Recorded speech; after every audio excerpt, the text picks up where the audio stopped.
Anyway, I want to talk about one important change of pace, important change of attitude. Here is Trey Yingst. I can't show you this entire clip that he posted. It's important. This is important to watch. I'm not going to show you the whole clip because there's a lot of TOS in it. But Trey Yingst is the chief foreign correspondent at Fox News.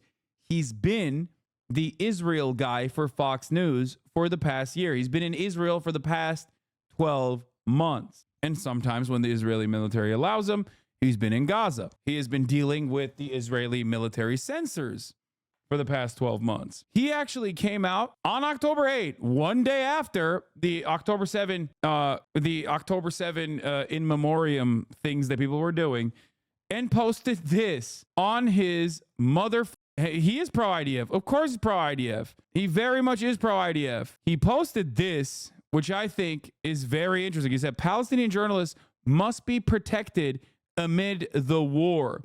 Even the fact that he's saying amid the war gives you it clues you in on what his perspective is. There are so many neighborhoods that are flattened. Palestinians that are internally displaced will simply have no homes to return to.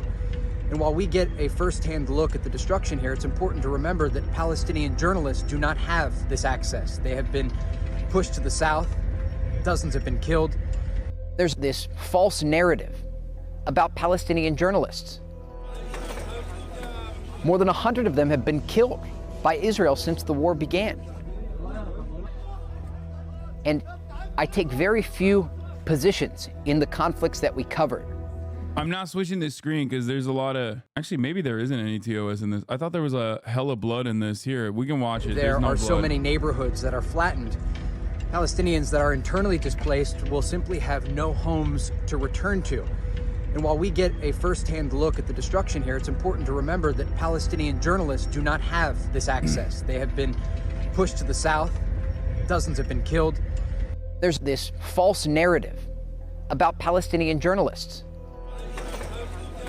More than 100 of them have been killed by Israel since the war began. And I take very few positions in the conflicts that we covered. But let this be a position that I take. Journalists, specifically Palestinian journalists, must be protected. Saying who killed them too? Yeah, straight up. He said Israel has killed more than 100 Palestinian journalists amid the war.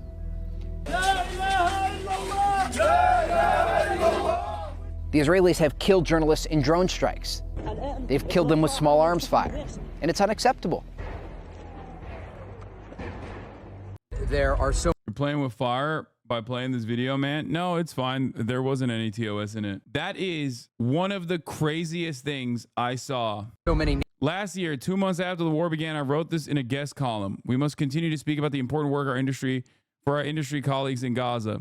I think it's important to highlight the death toll rising among journalists, as well as the brave Palestinian reporters and the photographers covering this conflict from inside Gaza. They provide a glimpse into the strip, into the suffering, the bloodshed, the agony of civilians there. To Motaz Aziza, Mohammed Al-Masri, Hind Hudari, and many others.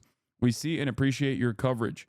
On November 20th, 2023, journalists must be protected. It's actually kind of interesting that he's saying this. He's also literally pro-Israel. Like, he's not, make no mistake. He is pro-IDF, pro-Israel, which is why it's crazy. He is one of the few unique voices, I think, in this, where he literally is pro-Israel, but he's also simultaneously pro-news media. You know what I mean? Where he's like, what the fuck are we doing here? Like, he's a journalist who recognizes first and foremost that, like, his peers are being slaughtered.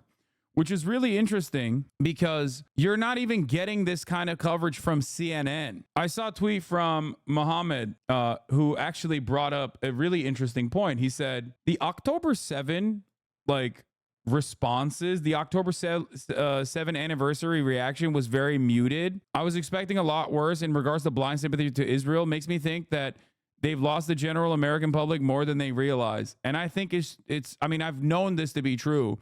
But I think this is yet another obvious indication.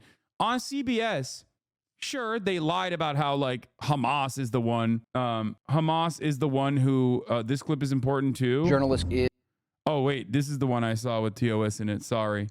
That's the one I was thinking of. But let me finish this point real quick. So it's wild that it's a hot take for a journalist to be like, it's not cool to kill a journalist just because you don't like what they're reporting. Yeah, I'm gonna be honest with you. That is a hot take, especially from Fox News, dog. Are you kidding me? Listen, I think that the tide has already shifted.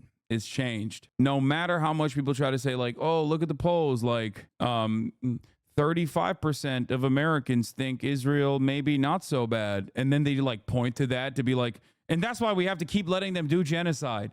When there's like 1,000 polls out there that is screaming bloody murder, they're like, Kamala Harris, you have free votes. You have 1 million free votes if you say we're putting an end to this Israel shit. And then the media still like grabs whatever they can to massage numbers to make it seem like there is still like a significant amount of support for unleashing Israel upon the entire Muslim world. I think that they are trying to maintain this echo chamber. They are trying to maintain this echo chamber, but it's not working for the broader public. And that's precisely the reason why you saw CBS Mornings reporting on October 7 and even The Daily cover both sides, which is an unsustainable position 12 months into a genocide, but a position that is still unique nonetheless.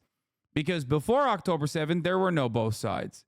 It was just pro-Israel across the board, unconditionally. And after October 7, they maintained that presence. They maintained that posture quite thoroughly and quite vociferously for quite some time. The fact that the full court press that was supposed to come on October 7 actually kind of fell on deaf ears.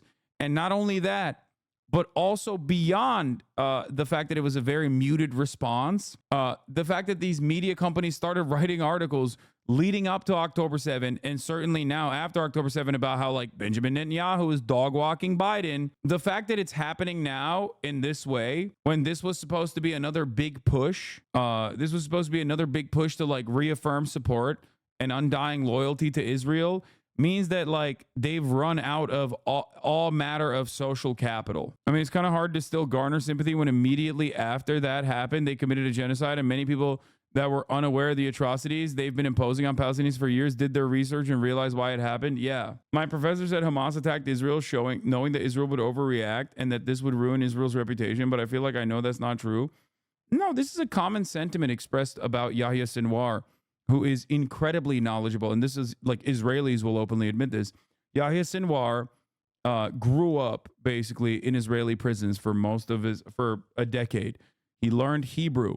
He read a lot of Israeli material. He actually translated a lot of Israeli books into Arabic. A common theme in Israeli society amongst knowledgeable people is that Yahya Sinwar understands Israeli society better than Israeli society understands Yahya Sinwar. So that right there is not incorrect. The problem is that also means that Israel is this bloodthirsty, monstrous, non-human organism. And it's not. Israel's supposed to be a government comprised of people with their own unique opinions.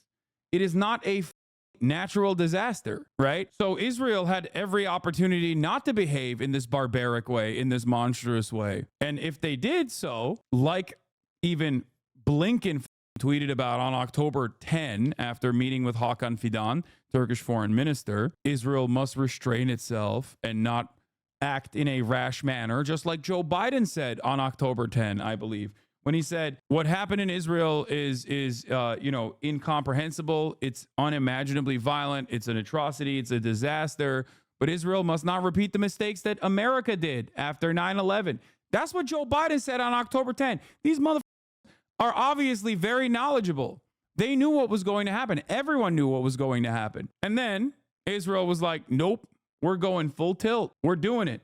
Anthony Blinken immediately deleted his tweet calling for restraint. And Joe Biden flew to Israel and bear hugged Netanyahu. The bear hug strategy began. And at no point did America rein in its attack dog. You don't need to be like this profound prophetic individual to recognize that Israel was going to use October 7 as an opportunity to basically finish its genocidal ambition in Gaza and do as much land grabs as possible in the West Bank. What was truly unique in this process was how many people were made to recognize the atrocities that came before October 7. If you wanted to maintain Israel as an apartheid state with genocidal ambition, what you should have done in order to mitigate this pariah state status for Israel was to rein Israel in, do some targeted strikes, take a couple kills, level a couple blocks like Israel has done before. Time and time again, Israel has conducted military campaigns in a similar fashion. They've done sieges on Gaza before. Many of you had no clue that even happened before October 7. Why? Because that is easier to button up. That's easier to manufacture consent around.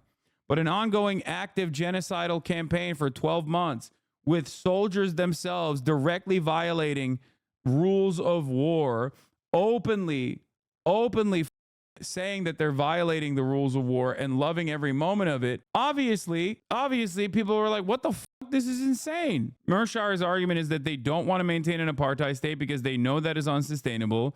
Since they aren't willing to do binationalism or two states and don't want to do an apartheid, the only option remaining is ethnic cleansing. Yes, that's it. That's precisely it. So I don't think your professor is all that wrong in terms of Yahya Sinwar knowing full well how Israel was going to react. The difference is you can only be correct if Israel proves you right. And a genocidal apartheid nation state that has ritualistically humiliated and subjugated your people for 75 years with full-throated Western support was far too comfortable in conducting its affairs in broad daylight. So Israel proved Yahya Sinwar correct. That's it. They had the opportunity not to do so, but they didn't. Anyway, let's hear what Trey also said. Part of our work as journalists is covering all angles of the story. And that means covering the attack on October 7th, risking our lives to get that information out to the world. But it also means covering what's happening to the Palestinian people, the mass killing of civilians, the thousands that have been wounded, the airstrikes that have decimated the Gaza Strip. There are a lot of uncomfortable truths about the conflict. But I'm not here to make people feel comfortable. I'm here to tell them the truth. That's it.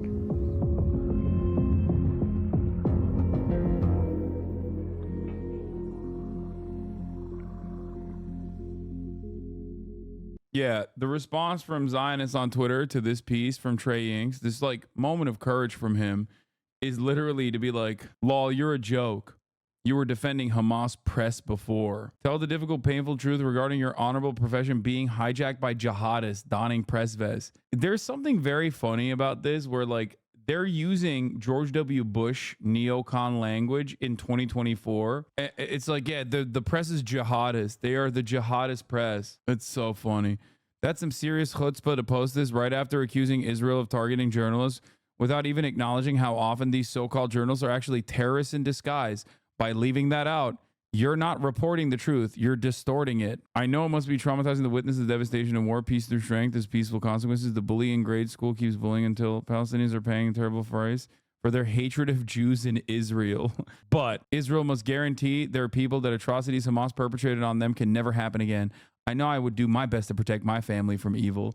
Bro, Deborah, Israel is the evil organization here, okay? If you think child killing is evil, then Israel has killed a shit ton of children, a ton more than Hamas ever did. You used Israel to write your book so you could then turn around and stab it in the back. Well done. Even the journalists that held hostages or joined Hamas, nobody's going to buy your book, you muppet. Show me a war where civilians were not harmed. Why is Israel held to a different standard? Great. Screen name, awesome Jew. Handle, @JewsAreTheGoat. Walking Felix bit. I know. Yeah. The truth is important, but you're not telling it objectively. Hamas and their Ministry of Health are liars and complicit for most of the civilian deaths. Journalists like you are why I avoid mainstream media. Dude, I am in awe. I love the idea personally of a guy who was like a diehard Israel supporter who's like, mainstream media is not for me. It's like, where are you gonna get the most streamlined pro-Israeli propaganda if not American mainstream news is unironically to the right of Israeli mainstream news half the time, because as we've discussed many times over, Israeli press doesn't need to craft this delicate balance in its broad readership that might go, ooh, that's a bit too much. That's a little bit too much killing of innocent civilians for me. They're thirsty for that shit. So obviously, Israeli news media does better, more honest reporting about the situation inside of Israel and inside of Gaza half the time than American news, because Western press straight up has the other side of the story where they have to like play a tightrope. They know the audience, if they offer accurate and objective reporting on the matter, their audience is going to become rabid Israel haters.